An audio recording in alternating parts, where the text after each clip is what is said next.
Hey everybody, this is Chelsea Schaefer. And Caitlin Gustov. And this is The Score, the official podcast of the sport of team roping. This is the Team Roping Journal's semi-weekly podcast highlighting the team roping industry's top talents and influencers through stories that inspire and connect ropers. We sit down with ropers from the professional ranks as well as industry icons and producers to delve into topics that make the team roping world tick. This is Season 2. It will feature even deeper interviews, storytelling, and issue-based coverage, and we are so excited you're here. This episode of The Short Score is brought to you by Best Ever Pads. Check them out at besteverpads.com. I was sitting at my desk one day this August when I got an email from a guy named Gus McKibben. I'm sure it was a really busy day. It seems like it always is, and I got this email that really made me kind of take a pause and stop me in my tracks. Gus told me the story of a friend of his, Dominic Romero. He passed away because of a hit-and-run accident in January of this past year. And Dominic's mom picked up a rope and started roping in his honor. I go into a lot more detail in the story, which I'm about to read you, but I want you to know how much it means to me when you guys write in and tell us stories that we never would have heard about otherwise. I thank you guys so much for letting us know what happened to Dominic, sharing his mother, Michelle's story. I wish I could say that this was the first time I've had the honor and the very sad privilege of talking to a family with the loss of their loved one, but it isn't. But I'm really glad that we are able to play that role for the team roping community and to share these sorts of stories. Remember, they're still looking for the person who hit Dominic there in the middle of the night on the side of the road. And there's a $5,000 reward out for information that leads to the arrest of the person who did hit Dominic. The number is 520-882-7463. And here's the story. So thank you to Michelle and Gus and the rest of Dominic's family for sharing with us. I hope you all take some pause and take a minute to listen to this story because I think it might touch you a little bit. It sure did me, and it really made a difference to me to be able to tell it. So thank you all. Mom, I'm 20. Thank you for giving me life, for everything you have done to get me to this point of my life. You are my rock. I could not give you enough thanks, even if it meant my life. I love you, Mom, with my whole life. Always thank you for making me the man I am today.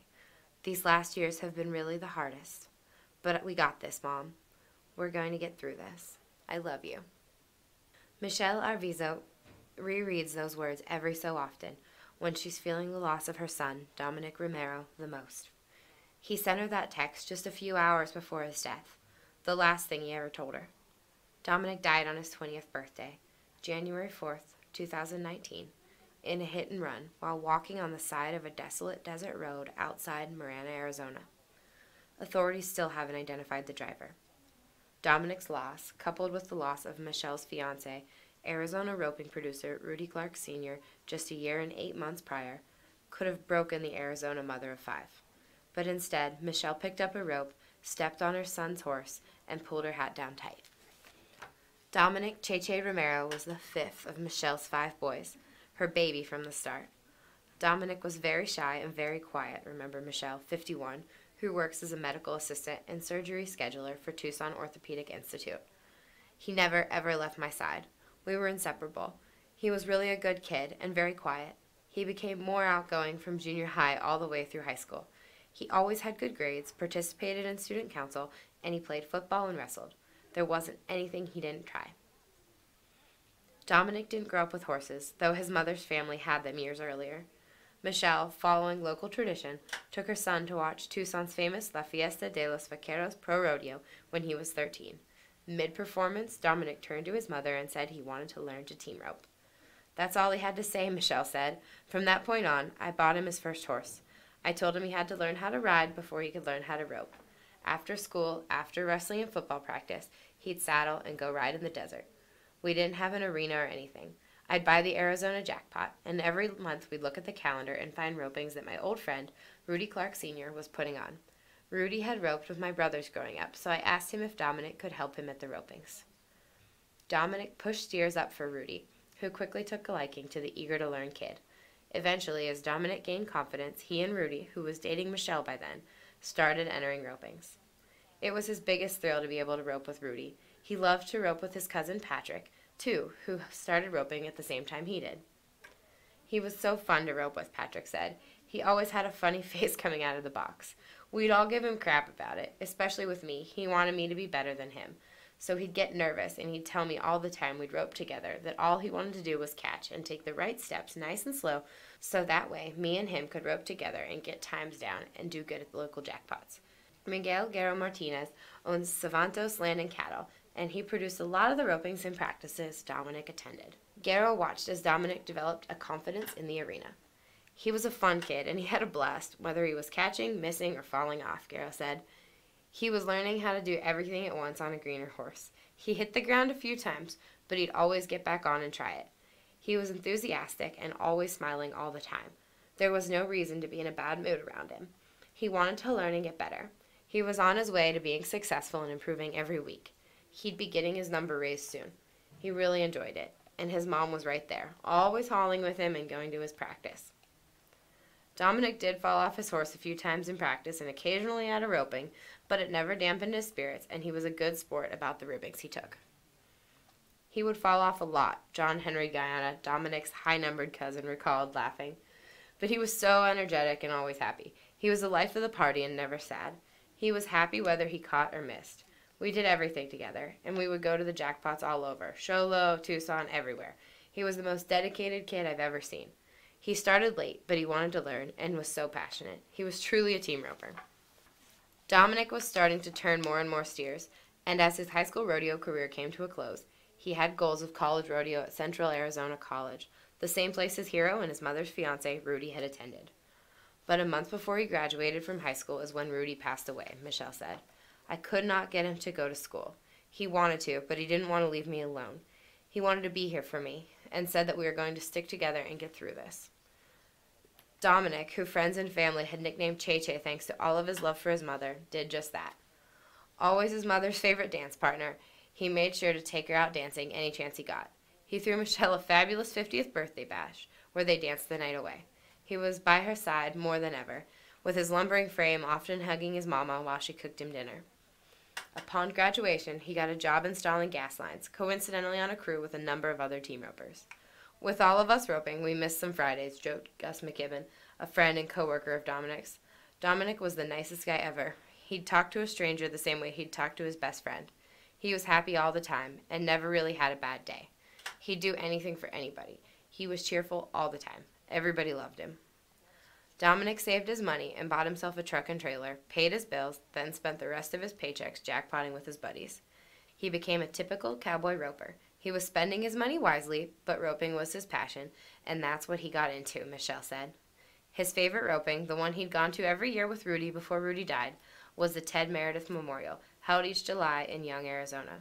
His mom never missed going to watch him there, where he won the number 10 in 2018.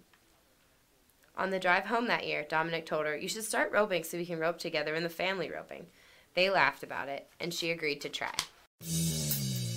We're going to take a break to let you know this episode is brought to you by Best Ever Pads. They're a proud American product designed and made by people who pride themselves in their work. Each pad is 100% handmade in the USA and made to order. That includes top-grade wear leathers and spine reinforcement. Best Ever utilizes their creative expertise to provide an original, unique product that is on the cutting edge. Best Ever Pads uses the 40-plus years of experience as cowboys and cowgirls to continue producing the highest quality, best-looking saddle pads on the Western market. Visit besteverpads.com and check them out on Facebook and Instagram for more information. The January night Dominic died was just like any other. He was with his friends, celebrating his birthday about 10 minutes from his house. He started walking home, and he got hit just feet or yards from the front gate of that house. There was another vehicle a little farther behind the one that hit him, but it wasn't close enough to get a description of the vehicle. It was pitch dark. They could see the lights, but couldn't make out anything. The house was farther back off the street, so all the other kids could see a vehicle drive by. They said they thought it sounded like a diesel engine. Some thought they saw headlights on top. Some thought it was a dark color, but it was too dark to see. Shortly after Dominic was hit, the other vehicle saw Dominic in the road, and Patrick called 911. Dominic was killed upon impact, the coroner told his mother weeks after his death. For months, Michelle leaned on family and friends and a therapist, trying to come to terms with the loss of her youngest son and, a year earlier, her fiancé. I was still angry and I couldn't process the therapy, Michelle admitted. I felt like, what the hell am I doing here? I have no business here. I couldn't believe somebody could explain to me how I'm supposed to feel losing my son, losing my world. Feeling the loss, too, was Dominic's red heeler puppy, Coors. The dog had been Dominic's constant companion in his short life, and losing Dominic made him stop eating. He wouldn't leave Dominic's room, and the vets were worried about him. Heartbroken, Michelle did what she could to make the dog her own, and eventually he came around. Dominic's horses were still at her house, too, and despite Michelle's sorrow, she still had to feed and care for them. One day, Michelle, who hadn't been on a horse since she was a young girl, threw her son's saddle on PJ, his high-powered 16-plus hand sorrel gelding. I realize when I'm riding a horse, I feel so much at peace, so at ease. I thought, this is what I'm going to do. Every day, I'd go ride his horses and mess around with the dummy, and I'd play with the dog. That was my circle. Me, the dog, the horse. That's where I felt Dominic the most. That's when I realized I still need to rope with Dominic. By the time Michelle had that revelation, the Ted Meredith Memorial was just 2 months away. Enter again longtime family friend and roping producer Garo Martinez, who helped Dominic get started years earlier. A 5+ header and a 6 heeler, he offered to help Michelle when she needed it most. I am no teacher, but I just know what I know, and I try to help people out the best I can, Garo said. I kind of just jumped in and started helping her out. I wanted to see what she needed to work on with her riding, and we started on the ground roping the dummy. We were tweaking a little bit to get those catch percentages up on the dummy. On her horse, I wanted her to learn how to keep her balance coming out of the box. We went to chasing that machine, and we'd lope circles and use her hands and legs and keep her balanced without balancing on the reins. But time was of the essence. While Garo wanted to take it slow, the clock was ticking to get Michelle ready for the roping in mid-July. Garo and Michelle practiced every night, sometimes until 10, 11, or 12 o'clock at night. She had a goal, and she stuck with it, Garo said. A lot of nights, she was sore. You could see the frustration in her face, but she persevered to reach that goal, and she didn't give up. It's inspired a lot of people, and they saw the progress we had in such a short time.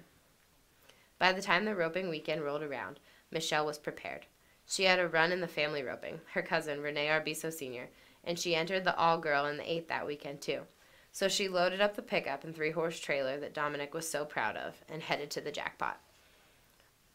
I had so much fun, Michelle said. It was bittersweet.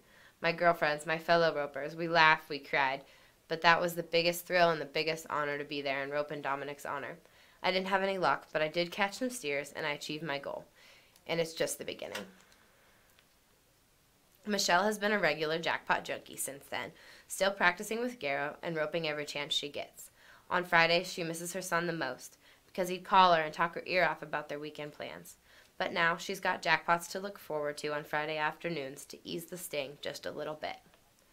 My goal is to get good enough to be able to rope in the World Series ropings, Michelle said. Dominic wanted to rope with Rob Duncan, another friend of ours, out of Thatcher, Arizona. Dominic wasn't old enough to go to the World Series, but he'd do the add-on ropings they'd have. He wanted to rope when he turned 21. He wanted to make it to Vegas for the finale. That would be honoring Dominic. For now, Michelle calls the Arizona jackpot her Bible. She's got ropings highlighted each month, prioritizing memorial ropings above all else. She and Garo are in the process of planning a 2-day Dominic Romero memorial roping the weekend of January 4th, 2020 at the Marina Heritage Arena. He'd be ecstatic about it, Michelle said. He loved being the center of attention. I know that without the situation we were put in, we wouldn't be having one of those, and I would love to not be having one. But in memory of Dominic, this is what he'd have wanted. Before we go, I want to leave you with this note. Dominic's family is still searching for answers in the hit and run that took his life. They've raised funds for a $5,000 reward for information leading to the arrest of the individuals responsible. If you have any information, please call 520-882-7463. And thank you to Michelle Arbizo and Gus McKibben for reaching out to us, telling us this story, and letting us share it through the Team Roping Journal and the Score. We hope you all have a blessed week.